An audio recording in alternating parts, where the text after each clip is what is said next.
ভিডিওটা গভীর রাতে দেখবেন না, কারণ আপনি এই ভিডিওতে যা শুনবেন তা আপনি কখনো বলতে পারবেন না। আজকে আপনাদেরকে আমি যে গল্পটি শোনাবো, এটা আমার এক বড় ভাইয়ের কাছ থেকে নেওয়া। তার সাথে এমন ঘটনা ঘটেছে, তিনি আমাকে তা শেয়ার করেছেন। আমাদের পাশের গ্রামের নামটাই ছিল ভূতপুকুর। নামটা শুনলে কেন জানি গা চমচম করে। এই গ্রামে একদম শেষ মাথা একটা পুরনো রেল স্টেশন আছে, যেখানে দিনে মাত্র 2বার ট্রেন থামে। স্টেশন মাস্টার বৃদ্ধ হরেন দাদু ছাড়া সেখানে আর কেউ থাকে না।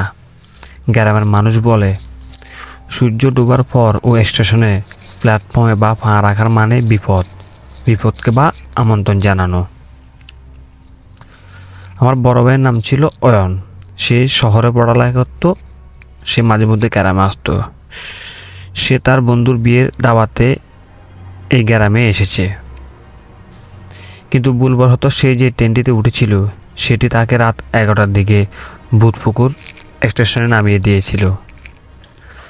চারপাশে কুয়াশা। ঢাকার স্টেশনের টিমটিমে প্ল্যাটফর্মে আলো। অয়ন দেখলো স্টেশন ছাড়া আর কেউ নেই, একদম নিঃশব। আশেপাশে কাউকে সে দেখতে পেল না। অদ্ভুত তার অভিজ্ঞতা। অয়ন যখন তার ব্যাগ নিয়ে বের হওয়া শুরু করলো, তখন সে একটা পথ খুঁজে পেল। তখন হঠাৎ দেখলো দূর স্টেশনের বেঞ্চে একজন লোক বসে আছে। লোকটার পরনে পুরোপুরি আমলের কালো কোট এবং মাথায় একটা হ্যাট। অয়ন তার কাছে গিয়ে জিজ্ঞেস করলো, দাদা, গ্রামের রাস্তা যাওয়ার দিকটা একটু আমাকে বলে দিতেন? লোকটি কোনো কথাই বললেন না, শুধু আঙ্গুল দিয়ে স্টেশনের একদম শেষ প্রান্তের একটি অন্ধকার সুড়ঙ্গের দিকে ইশারা করলো।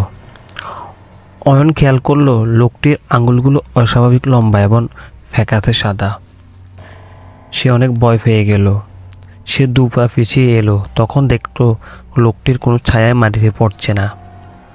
তার মধ্যে তখন আতঙ্ক বিরাজ করলো। সে অনেক ভয় পেল। ঠিক সেই সময় স্টেশনের সিগন্যাল লাল হয়ে গেল এবং অনেক দূর থেকে একটা ট্রেনের বাতির শব্দ শোনা গেল। কিন্তু আশ্চর্যের বিষয় হলো, স্টেশনের টাইম টেবিলে এই সময় কোনো ট্রেন আসার কোনো কথাই নেই। ট্রেনটি যখন প্ল্যাটফর্মে ঢুকলো, অয়ন দেখলো ট্রেনের ভিতরে কোনো আলো নেই। সব জানালা কালো কাপড়ে ঢাকা এবং ট্রেন থেকে কোনো শব্দ আসছে না। যেন এক শব্দবিহীন